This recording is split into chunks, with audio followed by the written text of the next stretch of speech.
സുഹൃത്തുക്കളെ, ഇതെന്താണെന്ന് മനസ്സിലായോ? ഇതൊരു പച്ച പള്ളിയാണ്. ഇത് എവിടെയാണ് നിർമ്മിച്ചെന്ന് മനസ്സിലായോ? നമ്മുടെ മലബാർ ദേവസ്വത്തിന് കീഴിലുള്ള മമ്മിയൂർ ക്ഷേത്രത്തിലാണ് ഈ ഒരു പച്ച പള്ളി നിർമ്മിച്ചിട്ടുള്ളത്. ഈ പച്ചപ്പള്ളി നിർമ്മിച്ചു അമ്പലത്തിനുള്ളിൽ എന്ന് വെച്ച് കഴിഞ്ഞിട്ട് നിങ്ങൾക്ക് ആർക്കും കുരു പൊട്ടാൻ നിൽക്കണ്ട കേട്ടോ. ഞാൻ പറയുന്നത് മുഴുവനായിട്ട് ഒന്ന് കേൾക്കാൻ ശ്രമിക്കുക. ഈ ഒരു വാർത്ത ഒരു വർഗീയ വാർത്തയായിട്ട് പുറത്തേക്ക് എത്തിച്ചത് വേറെ ആരുമല്ല, നമ്മുടെ ഹിന്ദു മഹാസഭയുടെ അധ്യക്ഷയായിട്ടുള്ള ശശികല ടീച്ചറാണ്. അവരെ ടീച്ചർ ഒന്നും വിളിക്കാൻ പാടില്ല എന്ന് പലപ്പോഴും ഞാൻ വീഡിയോ ചെയ്യുമ്പോഴൊക്കെ താഴെ വന്നിട്ട് പലപ്പോഴും പല ആളുകളും പറയാറുണ്ട്. പക്ഷെ അവരുടെ ഫേസ്ബുക്ക് ID തന്നെ ശശികല ടീച്ചർ എന്നതായതുകൊണ്ട് അവർ മുന്നേ ഒരു അധ്യാപികയായിട്ടൊക്കെ ജോലി ചെയ്തിരുന്നു എന്നതുകൊണ്ടും അവരെ നമുക്ക് അങ്ങനെ വിളിക്കാമെന്ന് വിചാരിക്കുന്നു. പലർ പറയുന്നു ഈ അധ്യാപക എന്ന് പറയുന്ന പേര് പോലും അവരോടൊക്കെ ചേർക്കല്ല എൻ്റെ പൊന്നു സുഹൃത്തെ എന്ന് പലപ്പോഴും എൻ്റെ വീഡിയോയ്ക്ക് താഴെ പല അപേക്ഷകൾ ഉണ്ടാവാറുണ്ട്. ക്ഷമിക്കും സുഹൃത്തുക്കളെ, എന്ത് ചെയ്യാൻ കഴിയും? അവരങ്ങനെയൊക്കെ ആയിരുന്നു എന്ന് നമുക്ക് തള്ളിക്കളയാൻ പറ്റില്ലല്ലോ. പക്ഷേ അവരെഴുതിയിട്ട സംഗതി ഒരു വർഗീയ പോസ്റ്റാണ്. വർഗീയ പോസ്റ്റ് ചെയ്യുകയുള്ളൂ. അവരെഴുതിയിട്ട സംഗതി നിങ്ങൾ കൃത്യമായിട്ടൊന്ന് കേൾക്കുക തന്നെ വേണം, കാണുക തന്നെ വേണം എന്നാണ് ഞാൻ പറയുന്നത്. നോക്കിക്കോളൂ, കണ്ടില്ലേ? മമ്മിയൂർ ക്ഷേത്രനടയിൽ തലയുയർത്തി നിൽക്കുന്ന പച്ചപ്പള്ളി. മലബാർ ദേവസ്വം ബോർഡിന്റെ കീഴിലുള്ള ഈ ക്ഷേത്രത്തിൽ പച്ചപ്പള്ളി ഉണ്ടാക്കിയിട്ട് ആർക്കും കുരുപൊട്ടിയില്ല. എന്നാൽ അതേ നടയിൽ ഇതിനൊപ്പം വാഴപ്പിണ്ടി കൊണ്ട് കെട്ടുന്ന അയ്യപ്പ ക്ഷേത്രത്തിൽ ഒരു ചെറിയ കാവിക്കൊടിയോ അലങ്കാരമോ അല്ലെങ്കിൽ പള്ളിയിൽ കാട്ടിയ പോലെ കാവി താഴിയക്കുടമോ വെച്ചിരുന്നെങ്കിൽ നാട്ടിലെ സകലമാന ക്ഷുദ്രജീവികൾക്കും മൂട്ടിൽ കൃമികടി തുടങ്ങിയേനെ. കൊല്ലം മുതപ്പിലക്കാട്ട് ക്ഷേത്രത്തിന് മുൻപിൽ അകത്തല്ല ഇട്ട അത്തപ്പൂക്കളത്തിൽ ഓപ്പറേഷൻ സിന്ദൂർ എന്ന് എഴുതിയത് ഉണ്ടാക്കിയ പുകിലൊന്നും നാം മറന്നിട്ടില്ലല്ലോ. സുഹൃത്തുക്കളെ, രണ്ടും രണ്ടാണ്. ഇവിടെ ക്ഷേത്രത്തിന്റെ മുൻഭാഗത്ത് ഒരു പച്ച പള്ളി കെട്ടുന്നത് എന്തിന്റെ ഭാഗമായിട്ടാണ്? അത് നമ്മുടെ ശബരിമലയ്ക്ക് പോകുന്ന അയ്യപ്പന്മാര് ഇത് മുസ്ലിങ്ങൾ വന്ന് കെട്ടുന്നതല്ല എന്നുകൂടി എൻ്റെ പ്രിയപ്പെട്ട ശശികല ടീച്ചർ ഒന്ന് മനസ്സിലാക്കണം. ഇത് ഇന്നോ ഇന്നലെയോ അല്ലെങ്കിൽ 2025 തുടങ്ങിയ പരിപാടിയല്ല എന്നുകൂടി താങ്കളൊന്ന് മനസ്സിലാക്കണം. എത്രയോ കാലം മുമ്പോ, ഒരുപക്ഷെ എൻ്റെ ചെറുപ്പകാലത്ത് പോലും ഞാനത് കണ്ടിട്ടുണ്ട്. ഒരുപക്ഷെ നിങ്ങളെ ചെറുപ്പകാലത്തും ഇമ്മാതിരി പരിപാടി കണ്ടായിരിക്കും. പള്ളി കെട്ടുക എന്ന് വെച്ച് കഴിഞ്ഞാലും വലിയ അത്ഭുതമൊന്നും ആരും ഉണ്ടാക്കണ്ട. അത് നമ്മുടെ വാഴത്തിന്റെ തടി, വാഴത്തണ്ട് എന്നൊക്കെ പറയില്ലേ, ആ വാഴയുടെ പിണ്ടി കൊണ്ടാണ് ഈ ഒരു സംഗതികളൊക്കെ ഉണ്ടാകുക. അതിന്റെ പോളയും മറ്റൊക്കെ പറിച്ചെടുത്തിട്ടാണ് വളരെ ഭംഗിയായിട്ടാണ് ഈ കലാകാരന്മാർ ഈ ഒരു അമ്പലം ഉണ്ടാക്കി വെക്കുക. അങ്ങനെ അമ്പലവും പള്ളിയൊക്കെ അവിടെ ഉണ്ടാക്കി വെക്കും. അവസരം അവരും അയ്യപ്പനും അവിടെ വരും. അവർ ഫൈറ്റ് കാണിക്കും, അവർ സൗഹൃദത്തിലാവുന്ന കാണിക്കും. അവസാനം എങ്ങനെയാണ് ശബരിമല എന്ന് പറയുന്ന ഒരു സങ്കല്പ ക്ഷേത്രം ഉണ്ടായതെന്ന് കാണിക്കും. എന്തിനാണ് ശബരിമലയ്ക്ക് പോകുന്ന ആളുകള് വാവരപ്പള്ളിയിൽ കയറിയിട്ട് മാത്രമാണ് അയ്യപ്പനെ കാണാൻ പോകാൻ പാടുകയുള്ളൂ എന്നതിന്റെ എല്ലാ സംഗതികളും ഒരു കഥ പോലെ ചില പാട്ടുകളും കഥകളും വർത്തമാനങ്ങളൊക്കെ കളികളും തമാശകളൊക്കെ ആയിട്ട് അവിടെ അവതരിപ്പിക്കുമെന്നുള്ളതാണ്. അതിന്റെ ഭാഗമായിട്ടാണ് ഇത് കെട്ടി ഉണ്ടാക്കുന്നത് കേട്ടോ. അത് പിന്നീട് അത് പൊളിച്ചു കളയുകയും ചെയ്യും. എന്തായാലും ഇവരിപ്പോ പറയുന്നത് ഇതിന് പകരം അവിടെ കാവിക്കൊടി കെട്ടിയിരുന്നെങ്കിൽ എന്താകുമായിരുന്നു?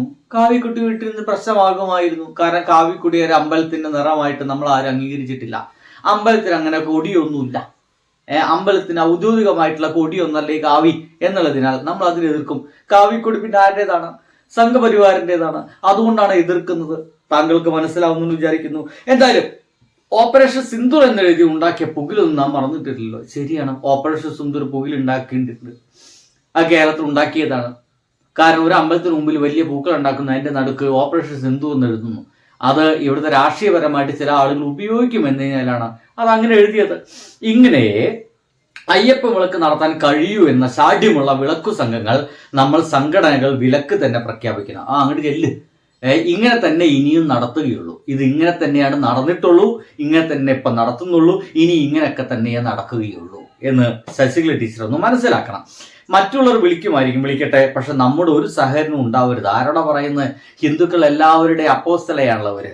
എല്ലാ ഹിന്ദുക്കളുടെയും അട്ടിപ്പേറാവകാശം താനാണ് അല്ലെങ്കിൽ തനിക്കാണ് എന്നാണ് ഇപ്പോൾ ശശികല ടീച്ചർ വിശ്വസിച്ചു പോയിരിക്കുന്നത്. എന്തൊക്കെയായാലും നമ്മുടെ ഒരു സഹകരണം ഉണ്ടാവരുത്. ശശികല ടീച്ചർ ഒരുപക്ഷെ സഹകരണം ഉണ്ടാവില്ല, പക്ഷേ കേരളത്തിലെ ഞാനടക്കമുള്ള ഹിന്ദു മതത്തിൽപ്പെട്ട ആളുകൾ മുഴുവൻ അത്തരം ആചാരങ്ങൾക്കും അത്തരം ചില സംഗതികൾക്കൊക്കെ സപ്പോർട്ട് ചെയ്തുകൊണ്ടേയിരിക്കുമെന്ന് ഒന്ന് മനസ്സിലാക്കുക. പറ്റുമെങ്കിൽ വേണ്ടി വന്നാൽ മര്യാദക്കാരായ സ്വാമി ഭക്തരായ വിളക്ക് സംഘക്കാരെ വിളിച്ച് സമാന്തരമായി മറ്റൊരു വിളക്ക് വേറൊരു ദിവസം നടത്തേണ്ടതിനെ പറ്റിയും ആലോചിക്കേണ്ടി വരും. മനസ്സിലായില്ലേ? അതായത് മതേതരമായിട്ടുള്ള ഈ വിളക്കിനേക്കാൾ നല്ലത് ഇവർക്ക് പക്ക മതപരമായിട്ടുള്ള വിളക്ക് മാത്രം മതി. അതിൽ പള്ളിയുടെ രൂപങ്ങളൊന്നും കെട്ടേണ്ടതില്ല, വാവരെ കാണിക്കേണ്ടതില്ല, വാവര് അയ്യപ്പൻ എന്ന് പറയുന്ന ആ സൗഹൃദത്തെ പറ്റി ഒരു അക്ഷരം മിണ്ടേണ്ടതില്ല, അതിനെപ്പറ്റി മിണ്ടിപ്പോകരുത്, ഇന്നത് മാത്രമേ പാടുകയുള്ളൂ. അതായത് സമാന്തരമായിട്ട് മറ്റൊരു വിളക്ക് കൂടി ഇവർ നടത്തുമെന്നാണ് ഇപ്പോൾ ഭീഷണിപ്പെടുത്തിയിരിക്കുന്നത്. ഒരു നാട്ടിൽ 2 വിളക്ക് പാടില്ല എന്നൊന്നും ഇല്ലല്ലോ. താങ്കൾക്ക് നടത്താവുന്നതാണ്. എന്തായാലും സംഗതി കൈവിട്ടു പോകും മുമ്പ് നാം പ്രതികരിക്കേണ്ടിയിരിക്കുന്നു.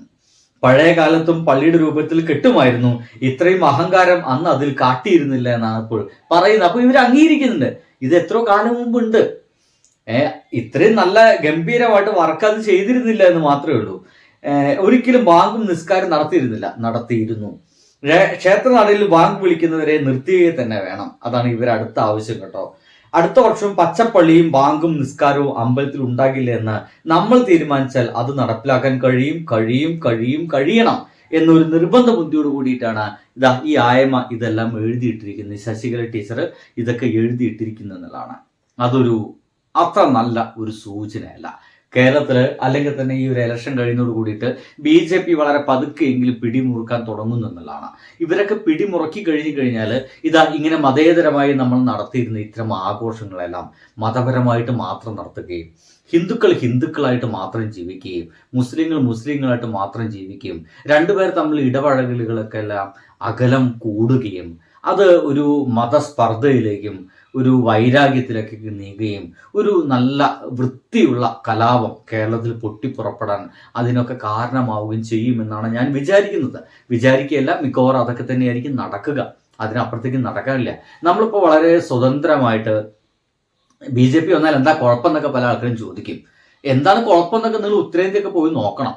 അവിടെ നിങ്ങൾക്ക് നോക്കിക്കഴിഞ്ഞാൽ അവിടെ നിങ്ങൾക്ക് കൃത്യമായിട്ട് മനസ്സിലാക്കും BJP വന്നു കഴിഞ്ഞാൽ എന്താ പ്രശ്നം എന്നുള്ളത്.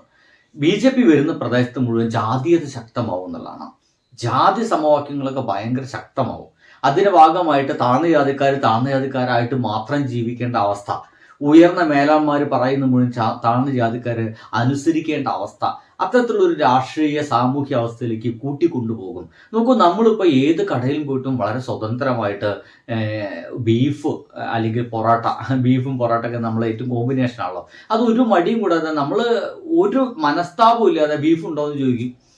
ഡ്രൈ ഫ്രൈ ആണ് എന്താ വേണ്ടെന്ന് അവരിങ്ങോട്ട് പല ഓപ്ഷൻസ് വരും.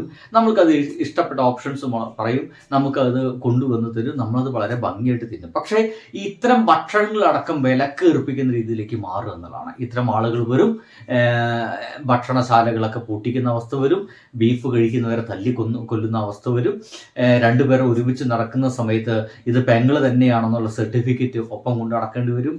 ഭാര്യയുമായിട്ട് പോകുന്ന സമയത്ത് ഇത് ഭാര്യ തന്നെയാണെന്നുള്ള സർട്ടിഫിക്കറ്റ് നമ്മൾ കയ്യിൽ ഒപ്പം കൊണ്ട് നടക്കേണ്ടി വരും, അല്ലെങ്കിൽ ഇത്തരം ആളുകൾ അടി വാങ്ങിക്കേണ്ടി വരും. ഇങ്ങനെയുള്ള ഒരുപാട് അവസ്ഥകൾ, മാനവീയ വീതിയിലൊക്കെ രാത്രികളിൽ നടക്കുക, നൈറ്റ് ലൈഫ് ആസ്വദിക്കുക എന്ന് പറയുന്ന പരിപാടിയൊക്കെ നിർത്താക്കേണ്ടി വരും.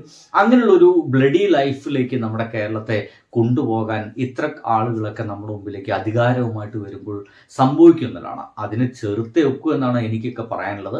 ഒരു വലിയ ഭയം ഉണ്ടാക്കുന്ന സംഭവം തന്നെയാണ്. നോക്കൂ, ഇപ്പം തന്നെ നോക്കൂ, എത്ര കാലമായിട്ട് നമ്മുടെ ഈ അയ്യപ്പ വിളക്കിൻ്റെ ഭാഗമായി നടക്കുന്ന ഈ പള്ളികെട്ടലുകളും ഒപ്പം തന്നെ ബാങ്ക് വിളികളും ഇവർ തമ്മിലുള്ള മത്സരങ്ങളും വഴക്കുകളും അവസാനം സൗഹൃദത്തിലേക്ക് എത്തുന്നു, ഇത്തരം സംഗതികളൊക്കെ എത്രയോ കാലമായിട്ട് ഉണ്ടായിരുന്നതാണ്. പക്ഷേ അതിന് പാടില്ല എന്ന രീതിയിലുള്ള മുറവിളികളാണ് ഇപ്പോൾ നമ്മുടെ മുമ്പിലേക്ക് ശശികല ടീച്ചർ അടക്കമുള്ള ആളുകളൊക്കെ കൊണ്ടുവരുന്നത്.